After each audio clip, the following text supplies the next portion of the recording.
অনেক দিন ধরেই ফ্রিজে কিছু খাসির মাংস পড়েছিল। তো কি করব ভেবেই পাচ্ছিলাম না। প্রথমে মনে করেছিলাম কাবাব বানাবো, কিন্তু কাবাব তো মাঝে মাঝেই খাওয়া যায়। তাই ভাবলাম ভুনা খিচুড়ি করি আর তার সাথে কষা কষা করে মাংসটাই রান্না করি। কিন্তু মাংস রান্না করতে করতে ভাবলাম যে এই মাংসটা রান্না করে এই মাংসের ঝোলের মধ্যেই যদি খিচুড়িটা দিয়ে রান্না করি তাহলে খেতে হয়তো আরো বেশি ভালো লাগবে। তো যেভাবে সেই কাজ, তো মাংসটা প্রথমে পরিষ্কার করে ধুয়ে তাতে পেঁয়াজ, রসুন থেতো, আদা রসুন জিরা বাটা আর শুকনা গুঁড়ো মশলাগুলোর মধ্যে লবণ, হলুদ, জিরের গুঁড়ো, মরিচের গুঁড়ো, ধনের গুঁড়ো, 2-3টা গোটা এলাচ, দারচিনি, তেজপাতা সবগুলো দিয়ে ভালোভাবে ম্যারিনেট করে কিছুক্ষণ রেখে তারপরে মাংসটি চুলায় বসিয়ে দিলাম। আর একটু সময় নিয়ে মাংসটি অনেকক্ষণ ধরে কষালাম।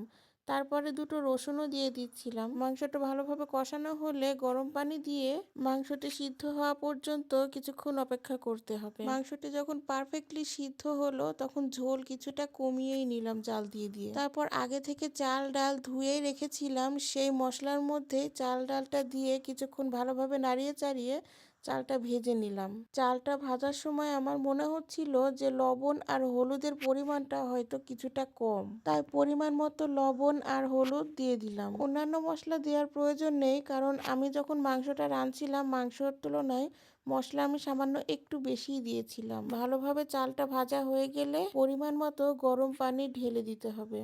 আর চালটা প্রায় 80% সিদ্ধ হওয়া পর্যন্ত অপেক্ষা করতে হবে। আর এর মাঝেই কয়েকটা চেরা কাঁচামরিচও দিয়ে দিলাম। এটা দেওয়ার কারণ একটাই, এর ঘ্রাণটা অনেক সুন্দর আসে।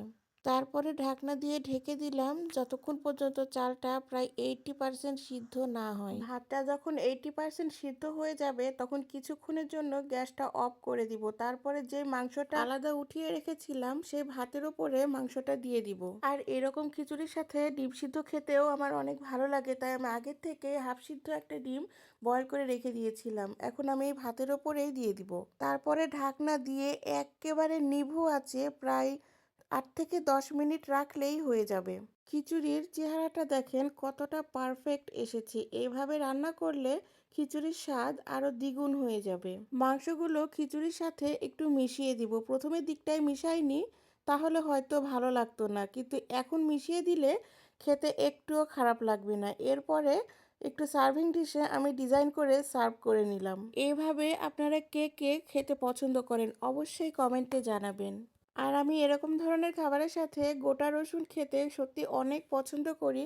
আর আমি এমনিতেও যে কোনো মাংস রান্না করতে লাগলে গোটা রসুন অবশ্যই দেব। আর সাথে একটু সালাদও কেটে নিয়েছিলাম। আজকে এই পর্যন্তই, কারণ ভিডিওটা অনেকটাই বড় হয়ে গিয়েছে। দেখা হবে নেক্সট কোনো ভিডিওতে।